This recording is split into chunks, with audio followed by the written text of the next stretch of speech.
Wanna kick my feet up, then stare at the fan. Turn the TV on, throw my hand in my pants. Nobody's gonna tell me. Well, I have to go take tomorrow. Bye!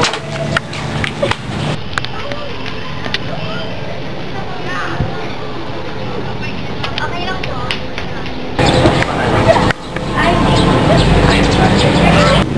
At dyan nagsisimula ang ligawan. Ligawan ay ang paraan ng panunuyo ng isang tao upang makuha ang loob ng taong kanyang iniibig. Punta tayo sa Maxi Property Store para tanungin ang kanilang mga inahin tungkol sa ligawan. Samahan niyo ako. Ay, oo, para sa Kuya, ano po ba ang kalilito para sa inyo? susuduin mo siya, tapos yung maalam mo yung gusto niya, ibigay sa'yo ng magustuhan ka.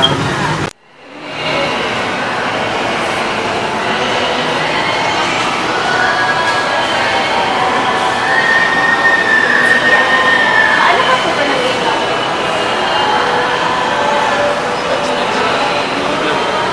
Text lang? Tapos, napapasagot mo na po ba siya? Minsan, Hindi mo na po ba, hindi ka na po ba humihingi ng permiso sa kanyang mga magulang? hindi na sa akin lang. Tunay mo lang yung number niya, tapos napapasagot mo siya. Sagot mo na. Sa text lang. Bakit nga ba nangliligaw ang isang tao? Pag-ibig? Promo? Politika? Ano naman ang pagkakaiba ng ligawan noon at ngayon? Interviewin naman po natin ang mga driver na tinaguriang sweet lover.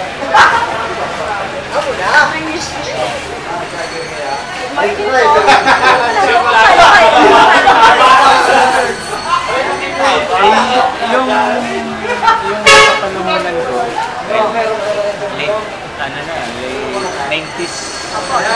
Medyo nasa moderno na tayo isa noon, kumpara noon na sa mga nasa old models sa kasabihan, sa mga sa kukurangan. Bali po, pumunta po kayo sa bahay niya, tapos nanindihan po kayo.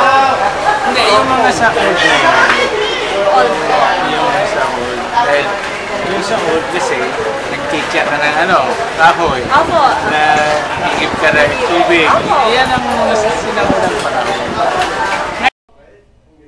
Base sa mga nakalap naming impormasyon, ang ligawan sa panahon ngayon ay nananatili pa ring masaya at puno ng buhay.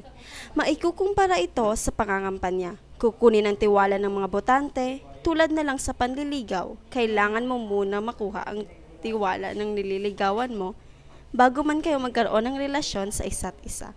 O commitment kumbaga, tulad ng isang politiko na nangako sa kanyang mga nasasakupan.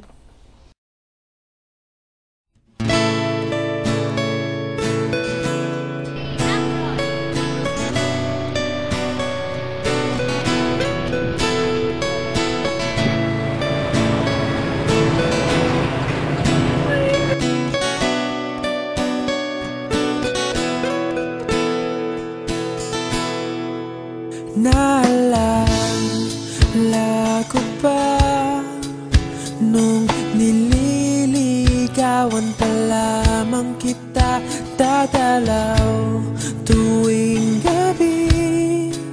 Masilayan lamang ang iyong mga ngiti at ika'y sasabihan